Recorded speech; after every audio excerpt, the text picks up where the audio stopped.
because yeah, that's the most important part. So usually when I do it on Zoom, then I just turn off my own camera, and then there's an option to only record people who have their videos turned on and to hide the participants without a video. So I don't know if you can do the same here. It's the same. It's recording Marloes, you and me. Yeah. So yes. And if we turn off our camera, will it just be? Then you have a spotlight, I think. Okay. It's about the spotlight with Teams, I guess. Yeah. Yes. Because there's no need to have like our little boxes in the corner. Of course, if that's how it goes, it's fine. But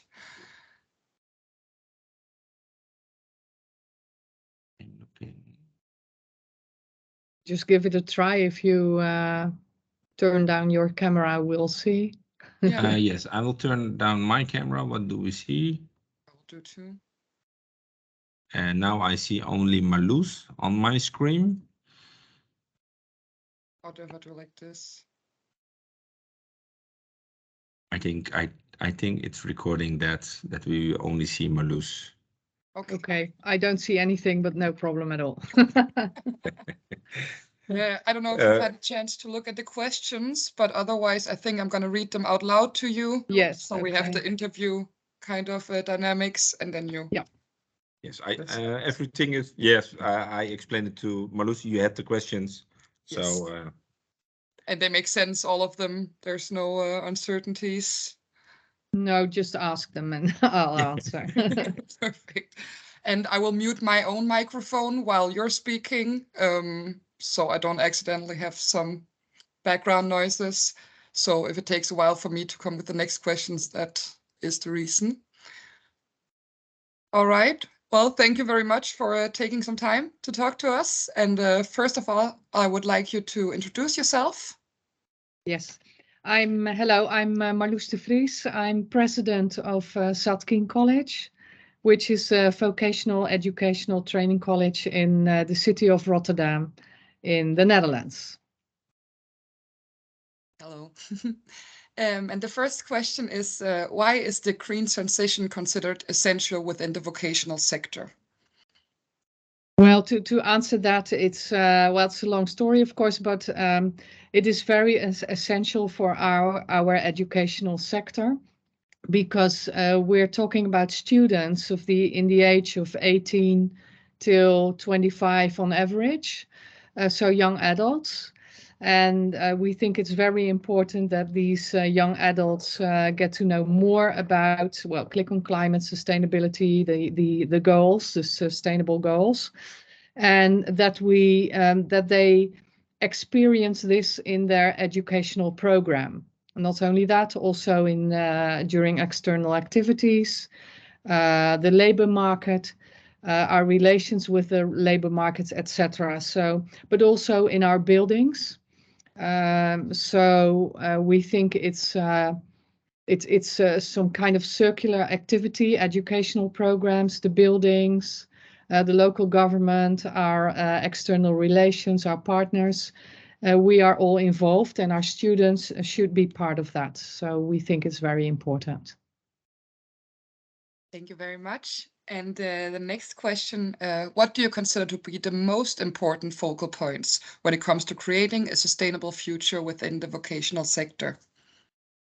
Yes, well, we think what is most important, considering education, we think that our programs, our educational programs, are very important for our students. So that means that our teachers should be in control of this. Of course, they should be interested in these themes. They should take part in internationalization, so they take part in projects like this. And that we form a community with our partners in the city of Rotterdam, for example, on circular economy. We do a lot on that, together with higher education.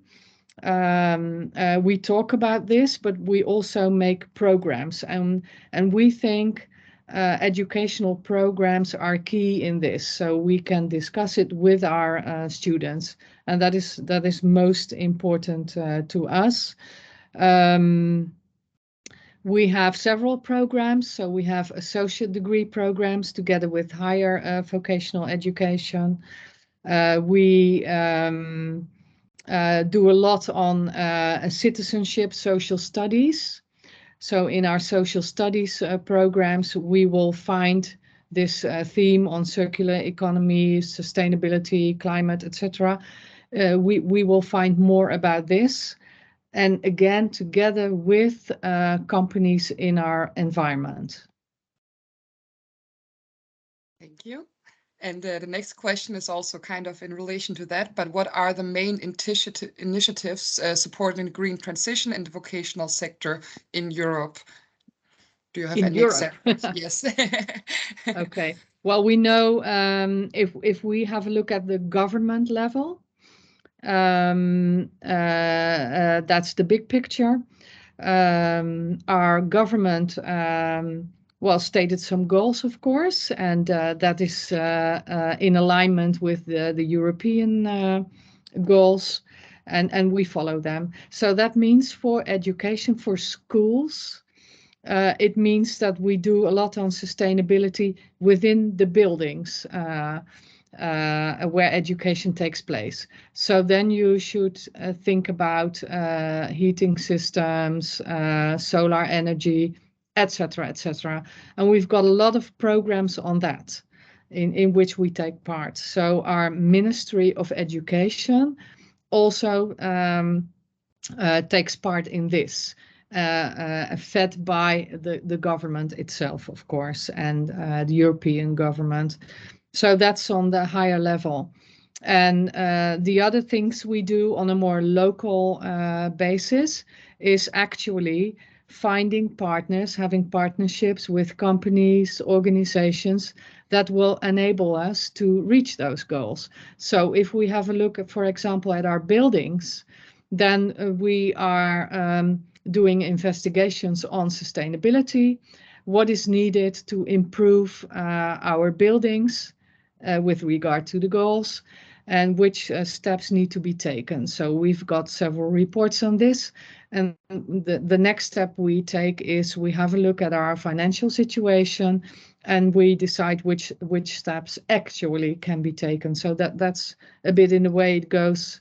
If you look at the buildings, if you have a look at the educational programs, then we also follow European decisions made on this and translate it to the Ministry of Education and then again to our vocational education sector. And we apply those goals. And then you should think of educational programs. And we do that together in partnerships together within our region and also within the country itself. So does that give an answer to your question? Yes, I think so. Also because a lot of the points you make are quite international across Europe. So I think, thank you. And but what would we, in addition, what we also do, if you have a look at the regional aspect, we also invest in what we call city, transport logistics. So within the city, we also have sustainable energy neutral means of transport, if you understand what I mean. I do. It's more like city hubs for also, we do that as well. Yeah, the city hubs and but also just a means of transportation. That's also a big thing. Yeah. And the next question is, can you think of any European countries which are setting a good example when it comes to creating national guidelines that help strengthening the green transition in the vocational sector? Yeah, well, then I should think of the Scandinavian countries. So Denmark, Sweden, Finland. I think they're an example to us, and perhaps Germany. I'm not sure, but I'm sure about Denmark I think they are ahead of us. Yes. Thank you. We do our best. Yeah. And the next question, do you have any ideas of initiatives which are strengthening sustainability within the field of transportation? So more specific initiatives. I know you already talked a Yes. little bit about it, but Do you mean European or on within my country? I mean, European would be great if you have any examples, but of course, if you have any more local examples, More that would be local. great too. Yes, more local would be easier for me. Yes, we've got a professor of the, I don't know whether he's from Erasmus University or, well, I don't know, but he's very respected for his view on sustainability and circular economy, and also and we work together with him with our higher vocational education partners. And this is very practical because we made a program together with him for both our students of intermediate vocational education and higher vocational education. And so then I'm talking about our students, 18, 25 years old and onwards. And they really participate in the discussion and the training and the program, etc. And we think that they will keep up with this, so it won't be just a project, but they will continue doing their work, because we work with educational partners and again partners, business partners who want to join. And this is mostly focused on more social business partners, so those will be sustainable companies, small companies or entrepreneurs, social entrepreneurs who join in these programs. And that's what our students like, and that's where they will continue cooperating with them in programs. So this is an example in the region of Rotterdam, and there are many more examples, I think, in the Netherlands, of what we want to do, in what we want to participate together. Also in the technology branch, of course. The technology students really participate with the big and the smaller companies on sustainability, and together we make programs, educational programs, which of course end up in jobs for those students, but within those goals. And so that means that we will provide students on energy transition, whatever. And I think that's very important. And what we also do is we try and bridge the gap between technology education and, for example, business studies. And we try to bridge these programs so that business students get to know more about, for example, energy transition, and the other way around. So they can really be of value to companies who want to employ people. So those are some examples, but there must be many, many more in the southern region of the Netherlands. Brainport, Eindhoven, for example, is also an example of partners working together, both from industry, ASML, vocational education, university, etc. And many more examples of these. Yeah, it's difficult to get around all the examples, but it was very interesting. Thank you. And the next question is, how do we prepare our VET teaching staff in creating a sustainable future within the vocational sector? Yes, that might be very difficult or not. It depends on your staff, of course, and their interests, but also on the policy of the educational institution itself, of course. So With us, climate goals, sustainability, circular economy is part of our policy. So we stated this in our policy, and then it's easier to talk to your management about this because you want to see activities on this policy in their plans, of course, in the execution of their plans. And then again, if we go to our teaching staff, we also discussed on the social studies part of the program that we think sustainability, circular economy, etc., is very important. So we want to see aspects of that within the programs. And by creating platforms, I talked about before, and with the other questions, the staff participates. So the teaching staff participates in creating these programs, in the discussions, and of course you always will have personnel or staff who are more or less interested in these themes. And we always want to think positive about it.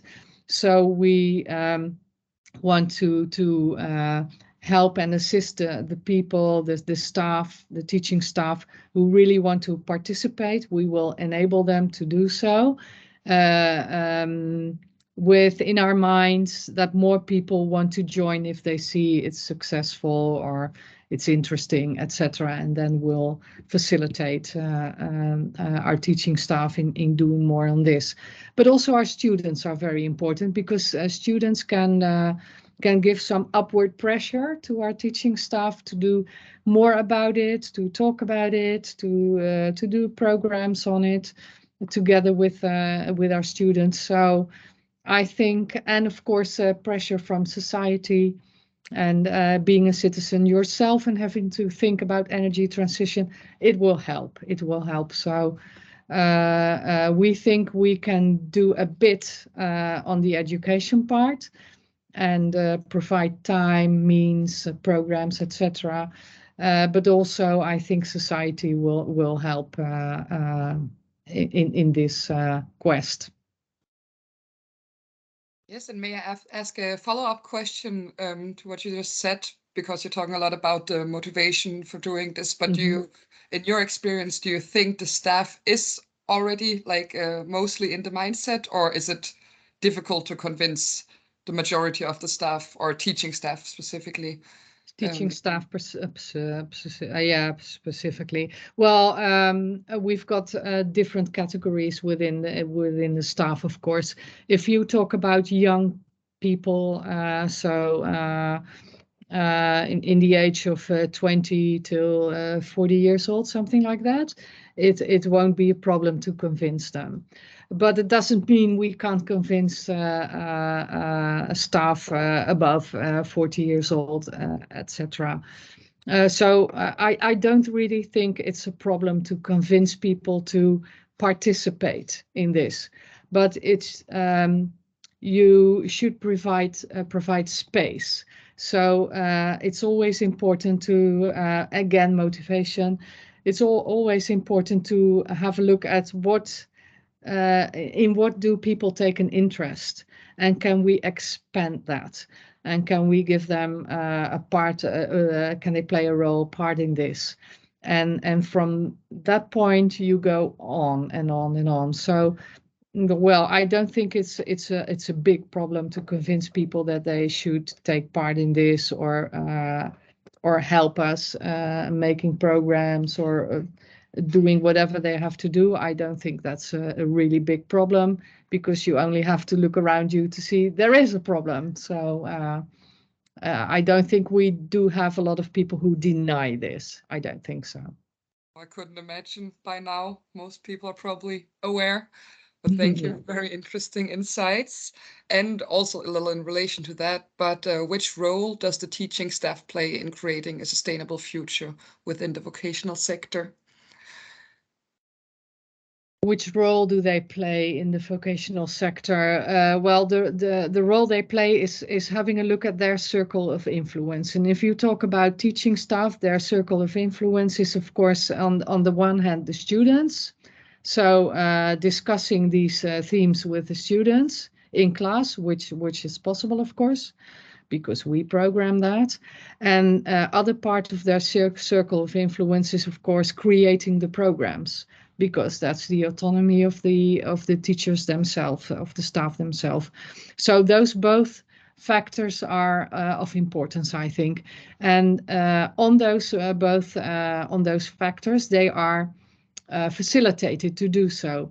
So I would say have a look at the circle of influence and use that, and that's what we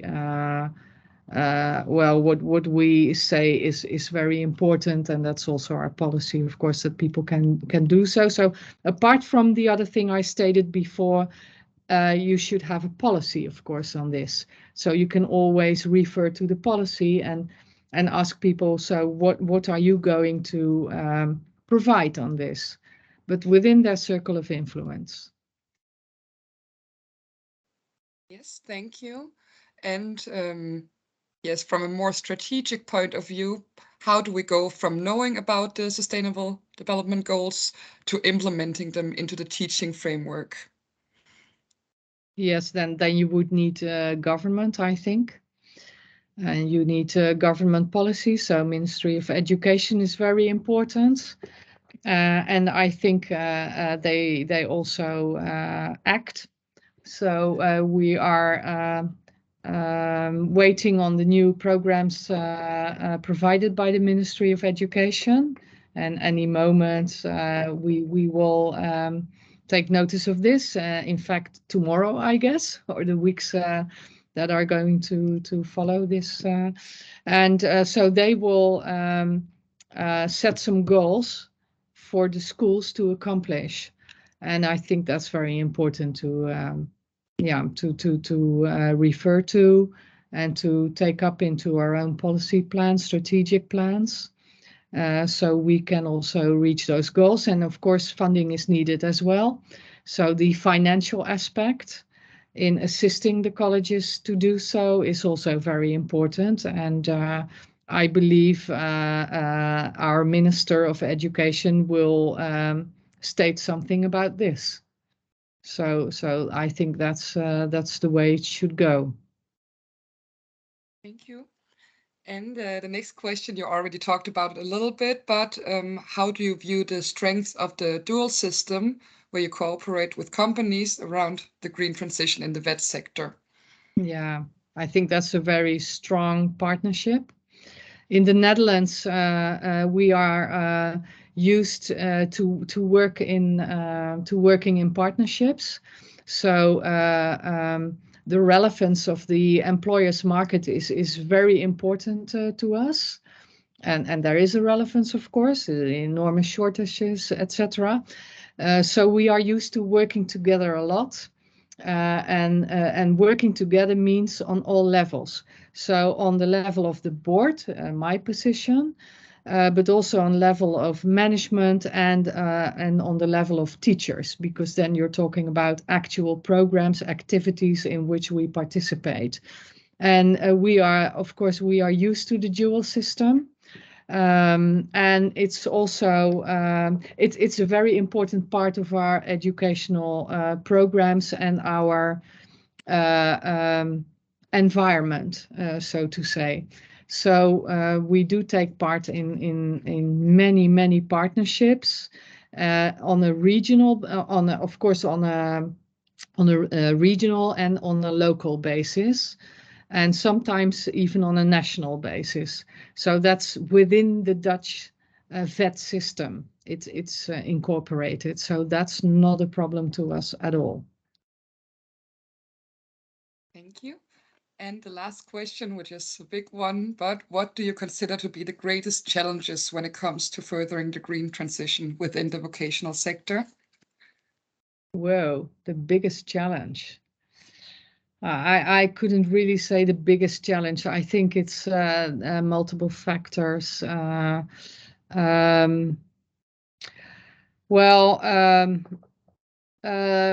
work for our students. We want to think of the future of our students. And that is the biggest challenge, because we do not know what the future will bring, also on green economy, etc. So being able to well, assist our students in becoming citizens that can participate in situations we are not prepared for. Have a flexible mindset, being adaptive.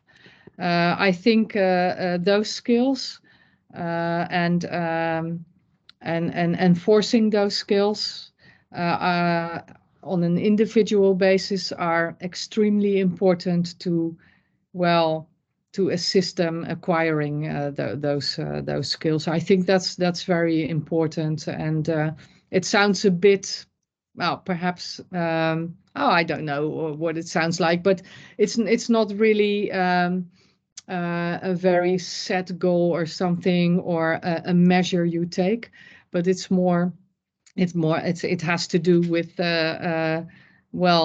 being a citizen, forming your personality, and trying to enhance that. So I think that's most important, that we facilitate our students in having a flexible mind, being adaptive to new situations, finding new solutions to problems, and facilitate them in that, I guess. All right, thank you very much. That was all the questions for today. Yeah. I'm just gonna turn on my camera for a minute. It's always weird having to speak to no one, I suppose. Yeah, I'm a bit used to it, because during Corona, I had a weekly consultation. No, not really consultation, but for anybody who wanted to join could join, and we discussed the Corona measures. And so I always talked into a black hole, something like that, black screen, and people could have a look at me and then ask questions. And I said, well, I don't know if I know the answer. And I had some sidekicks, but that was very successful, because people, they felt heard, listened to. Yeah. I couldn't always provide the answers, or the people who assisted me, but well, being able to talk about it was okay. And that's So easy to do in this format then. Yeah. Having everyone come by your office. Yeah. That was actually some really great answers. Thank you so much. And I Okay, also feel like they're very much in line with the project. So it's perfect. Okay. Can I ask a question? It's a question to you, Anil. Are you a family of Janice Severai? No. No. No. Okay. Okay, would be a coincidence. We've got a staff member. She's called Janice Severai. So I thought, perhaps. Yep. No. Okay. All right. I don't know if you have any thoughts, comments, questions. No. I talk a lot with Anders Harnam and the other guys of our logistics educational department, and they really like joining. So they're very positive about it, and so it's yes, it's a big advantage to them to be able to participate, and it brings on new ideas, so that's okay. Yeah. That's also what makes these projects important, just like Yes, what you said, changes the mindset and creates more flexibility. Yeah, but again, thank you so much for your time. Yeah. Yes, okay, no problem at all. Thank you very Okay. much. Yes. Bye-bye. Okay, bye-bye. Bye. Carla, yes. Hi. We have to, I will stop recording. Yes. Opname stoppen. Deze file wordt opgenomen. Weet u zeker dat hij wil stoppen? Ja. I will stop.